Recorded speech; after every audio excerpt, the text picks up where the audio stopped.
Hello to everyone, again welcome on my YouTube channel तेरा मेरा maths. तो Punjab master cadre का 2017 का पेपर हमने सॉल्व करना स्टार्ट किया हुआ है।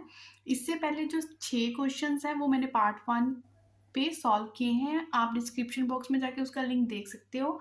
वीडियो को कंटिन्यू करते हैं अपने 7th क्वेश्चन के साथ। स्टूडेंट्स, जैसे कि 7th क्वेश्चन आपके सामने है कि the equation of directrix of parabola, ये हमें इक्वेशन ऑफ पैराबोला दे रखी है, हमने इसकी इक्वेशन ऑफ डायरेक्ट्रिक्स निकालनी है। तो आप क्या करोगे, सबसे पहले देख लो पैराबोला किस फॉर्म का है। पैराबोला की इक्वेशन हमारे पास क्या होती है, हमारे पास होती है y square is equal to 4ax। आप इसमें इसको कन्वर्ट कर लो तो ये मेरे पास बन रही है y square is equal to 4/5x। ये टर्म बन गई हमारे पास। मीन्स ये इस फॉर्म का पैराबोला है। जो इस तरह का पैराबोला है उसको आप किस तरह से ड्रॉ करते हो, ये ठीक है। ये हो गया आपका y square is equal to 4ax, equation of directrix. तो ये इसकी होती है इक्वेशन ऑफ डायरेक्ट्रिक्स। अगर आपका पॉजिटिव साइड बन रहा है तो इक्वेशन ऑफ डायरेक्ट्रिक्स होगी x is equal to -a। ठीक है, ये वाली इक्वेशन है। जस्ट अब आपको मतलब जो आपका फाइनल आंसर है वो क्या होगा, x is equal to -a, लेकिन हमें a ही तो पता नहीं है। ठीक है, तो a आप कैसे पता करोगे, हमें पता है ये होता है y square is equal to ये 4ax होता है। मतलब 4a की वैल्यू मेरे पास कितनी आ गई, 4/5। तो यहाँ से आप a निकाल सकते हो। तो a की वैल्यू यहाँ से हमारे पास कितनी आ गई, 1/5। ठीक है, अब आप इस इक्वेशन में पुट कर दो। देखो students, x is equal to -a की जगह हमने -1/5 पुट कर दिया तो उस साइड जाके ये पॉजिटिव हो गया। ठीक है, अगर तो इस फॉर्म में आपको ऑप्शन दिख रही है तो आप इस पे टिक कर दो, अदरवाइज आप इसको और सॉल्व कर सकते हो। आप एलसीएम ले लो तो ये बन जाएगा 5x + 1 इज इक्वल टू 0। तो आप पेपर देखोगे तो इस फॉर्म में आपको ऑप्शन दे रखी है, तो ये आपका बिल्कुल फाइनल आंसर आ चुका है। तो बिल्कुल सिंपल था। एक बार मैं आपको फिर से बता दूं कि जो पैराबोला था वो इस फॉर्म का था। मीन्स हमारा पॉजिटिव है, एक्स एक्सिस की तरफ को था। जब अगर आपका पैराबोला पॉजिटिव साइड को है तो डायरेक्ट्रिक्स आपकी नेगेटिव साइड को होगी। तो x is equal to -a। ठीक है, तो -a इस मतलब ये है हमारा फाइनल आंसर, बट हमें a नहीं पता था तो इस इक्वेशन की हेल्प से हमने a निकाला और इसमें पुट कर दिया। एंड बड़ा इजी क्वेश्चन था, कोई ज़्यादा मुश्किल नहीं था। अब करते हैं 8th question. Student, next question आपके सामने है। देखो ये दोनों बिल्कुल सेम से क्वेश्चन डाल दिए। जिसने तो पैराबोला वाला कंसेप्ट अच्छे से पढ़ा है वो 7th एंड 8th क्वेश्चन बड़े इजी से कर सकता है। अब आप यहाँ पे देखिए, हमें बोला है कि equation of parabola find out करो। हमें फोकस दे रखा है और इक्वेशन ऑफ डायरेक्ट्रिक्स यहाँ पे पिछले क्वेश्चन में फाइंड आउट करने को बोली थी, अब इसमें दे दिया है। तो यहाँ से आप बोल सकते हो कि x is equal to -a होती है हमारे पास। तो ये आ गया -3। तो a की वैल्यू मेरे पास कितनी आ गई, -3। ठीक है, जब आपका, अभी मैंने आपको क्लियर किया स्टूडेंट्स कि जब आपका डायरेक्ट्रिक्स इस फॉर्म में है, x is equal to -a, it means उस टाइम आपका पैराबोला किस फॉर्म का होगा। ठीक है, जब ये आपके पास x is equal to -a है तो उस टाइम पैराबोला होगा आपका y square is equal to 4ax form का होगा। ठीक है, तो हमें यही तो फाइंड आउट करना है। तो y square is equal to 4ax, y square is equal to 4, a की वैल्यू हमारे पास कितनी है, -3x। तो y square is equal to -12x। ठीक है, अब यहाँ पे देखें इस क्वेश्चन को देखो, ये होता है x is equal to -a। तो ये तो पूरा a है, ये आ गया -a आपके पास। ठीक है, तो माइनस माइनस क्या हो गया, प्लस। तो आपके पास यहाँ पे x इज इक्वल टू क्या आ गया, x इज इक्वल टू 3। ठीक है, इस बात का आप यहाँ पे ध्यान दें। जब आपके पास x is equal to a is equal to 3 आ गया,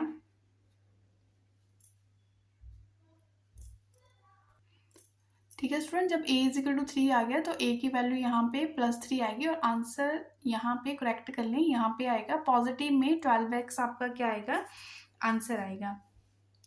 तो मैं ये बोलना चाहूँगी, अगर कोई भी स्टूडेंट इस चैनल पे नया है तो ये चैनल का जो मेन मोटिव है वो है TET, JBT, TGT, Punjab master cadre, PGT, इस तरह के एग्ज़ाम के रिगार्डिंग जो भी मैथ सेक्शन होता है उसके रिगार्डिंग मैं यहाँ पे वीडियोस अपलोड करती हूँ।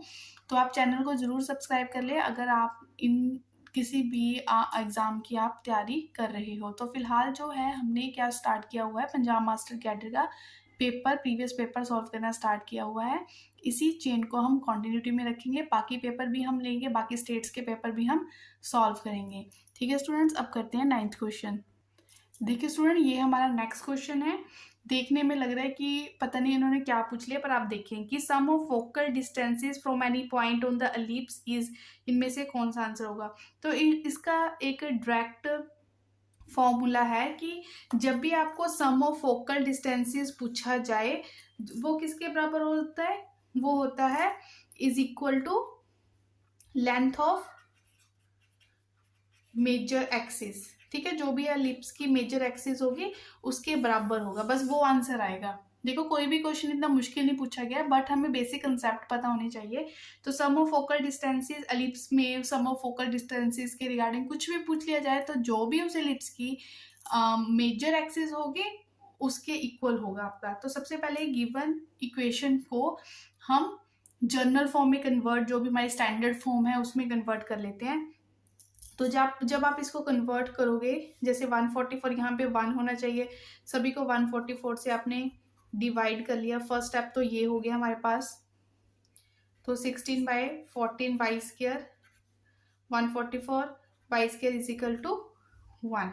ठीक है, आफ्टर कैंसिलेशन ये आपका बन जाएगा x²/16 और ये बन जाएगा y²/9 इज इक्वल टू 1। तो जो हमारे पास स्टैंडर्ड इक्वेशन होती है वो क्या होती है, वो होती है कि x² plus y² is equal to 1, ये होती है।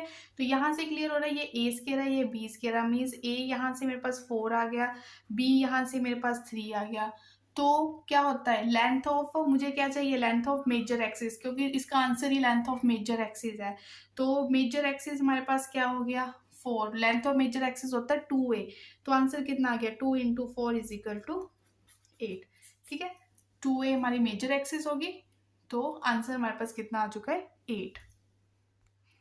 देखिए जैसे 10th क्वेश्चन है, इसमें सेंट्रिसिटी ऑफ कॉनिक पूछा है। ठीक है, ये कॉनिक कुछ भी हो सकता है, एलिप्स हो सकता है, हाइपरबोला, पैराबोला, कुछ भी हो सकता है। तो यहाँ पे आपने क्या करना है, पहले तो आपको पता होना चाहिए किस फॉर्म का है। तो इसेंट्रिसिटी का मैं आपको डायरेक्ट, देखो हर क्वेश्चन डायरेक्ट फॉर्मूले से ही होगा, लेकिन उसके लिए हमें प्रैक्टिस चाहिए होती है। तो जैसे हम, आप अगर तो इस चैनल पे बने रहते हो तो हम पैराबोला वाला, ये कॉनिक सेक्शन वाला चैप्टर पूरा करेंगे, लेकिन जब हमारे ये क्वेश्चन पेपर जो मैंने सोचा वो सॉल्व हो जाए। तो E is equal to direct formula, देखिए आपको यहाँ पे डायरेक्ट फॉर्मूला क्या लगाना है, E is equal to √1 minus coefficient of x²। Coefficient of x² का कॉफिशेंट यहाँ पे कितना है, 1, अपॉन कॉफिशेंट ऑफ y² वो कितना है, -4। जब माइनस आएगा तो यहाँ पे चला गया, तो 4 + 1 5, तो √5/4 मीन्स हमारा आंसर कितना आ गया, √5/2। देखो कितना छोटा सा आंसर था इसका। इसेंट्रिसिटी ऑफ कॉनिक का हमने यहाँ पे डायरेक्ट फॉर्मूला यूज किया, E is equal to √1 minus, क्या करोगे, 1 minus coefficient of x² upon coefficient of y²। बस इतना सा काम करना, ज़्यादा झंझट में नहीं पड़ना। अगर आप हर मैथ्स का पेपर सॉल्व कर रहे हो ना, तो आपको बहुत चीज़ें सीखने को मिलेगी। अगर थोड़ा भी कंसेप्ट आपने पढ़ रखा है और प्रीवियस पेपर की आप प्रैक्टिस कर रहे हो, तो ये आप बोल सकते हो रामबाण है आपके लिए। ठीक है, तो प्रैक्टिस करते रहें।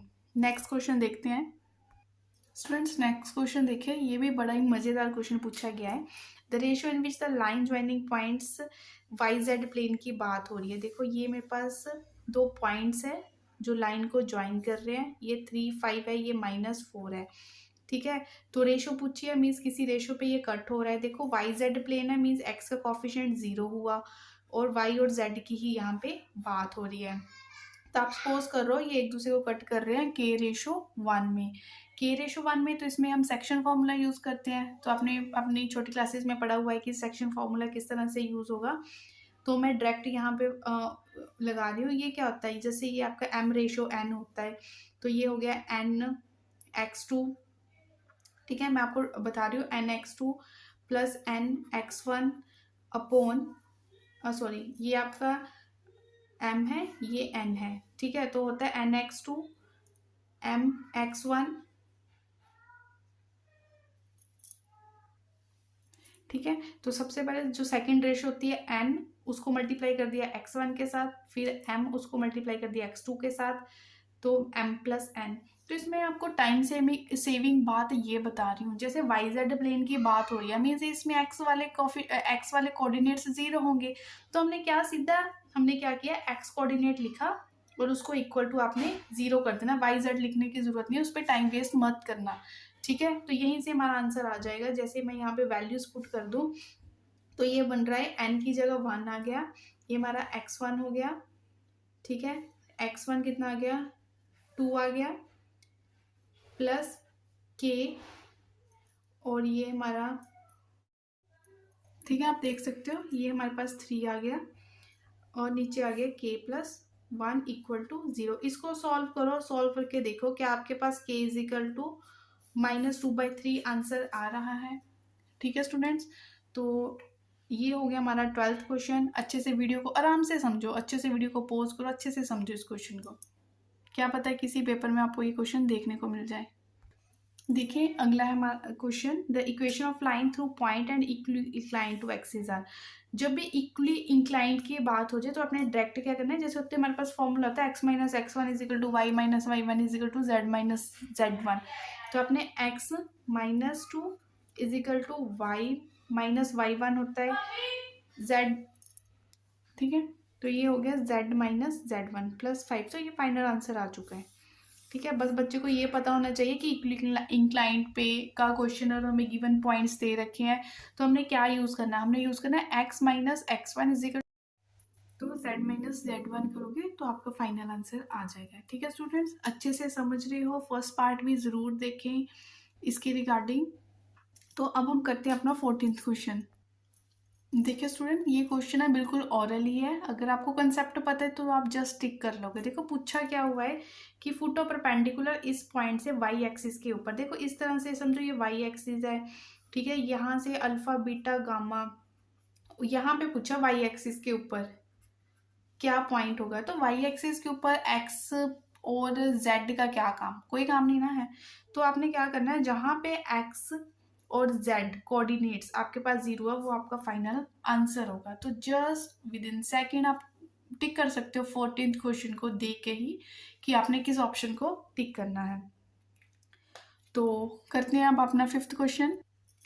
अब ये है आपके सामने नेक्स्ट क्वेश्चन 15th क्वेश्चन। ये हमें स्ट्रेट लाइन की इक्वेशन दे रखी है, वो क्या होती है, x minus x1 upon a, y minus y1 upon b, z minus z1 upon c, और ये हमें ऑप्शंस दे रखे हैं। देखो क्वेश्चन को देखने का अपना अपना वे होता है, आप किस तरह से आप रैंडमली जल्दी से टिक कर सकते हो, अगर थोड़ा सा बेसिक पता है जो अभी मैं आपको बताने वाली हूँ। देखो सबसे पहले आप इसको वेक्टर फॉर्म में अगर मैं इक्वेशन लिखती हूँ तो r इज इक्वल टू, तो ये मेरे पास बन रही है, यहाँ से a b और c उठा लो आप, तो 3i cap plus y j cap plus 0 k cap, इस तरह से बन रहा है r, ठीक है। तो पैरेलल वाली कंडीशन कब होती है, पैरेलल वाली कंडीशन तब होगी जब r is equal to something like this होगा, ठीक है। कोई भी अगर x एक्सिस के है तो इस तरह से होगा, y एक्सिस के है तो j कैप होना था, z एक्सिस है तो k कैप होना था। लेकिन हमारा r तो इस फॉर्म में है, इस फॉर्म में तो नहीं है। ये फॉर्म कब बनती है, पैरेलल के केस में, ठीक है। तो ये वाली ऑप्शन उठाओ, ये इसका कोई मतलब नहीं है क्योंकि इस फॉर्म में तो गिवन इक्वेशन तो बन ही नहीं रही। तो फाइनल आंसर हमारा क्या हो गया, option D, means perpendicular to z axis, ठीक है स्टूडेंट्स। ये हो गया हमारा ऑप्शन डी। तो आई होप जितने भी मैंने क्वेश्चंस किए होंगे फर्स्ट पार्ट और सेकंड पार्ट को मिला के टोटल 15 क्वेश्चन हो चुके हैं, तो आपको क्लियर हो गया होगा कि किस तरह से आपने जल्दी से जल्दी एग्जाम में किसी क्वेश्चन को टिक करना होता है। मीन्स लंबे मेथड को तो हमने बिल्कुल अवॉइड करना है, ठीक है। जल्दी मतलब बड़े क्वेश्चन को छोटी फॉर्म में लेके आना है, ये इस वीडियो में आपको बताया जाता है। तो अगर आप इस चैनल पे नहीं हो तो चैनल को सब्सक्राइब कर लें और वीडियो को लाइक ज़रूर करें। अगर आपको लग रहा है कि इस वीडियो को देख के आपको कुछ सीखने को मिल रहा है तो लाइक तो बनता ही है। तो मिलते हैं हम अपनी नेक्स्ट वीडियो में, तब तक के लिए टेक केयर।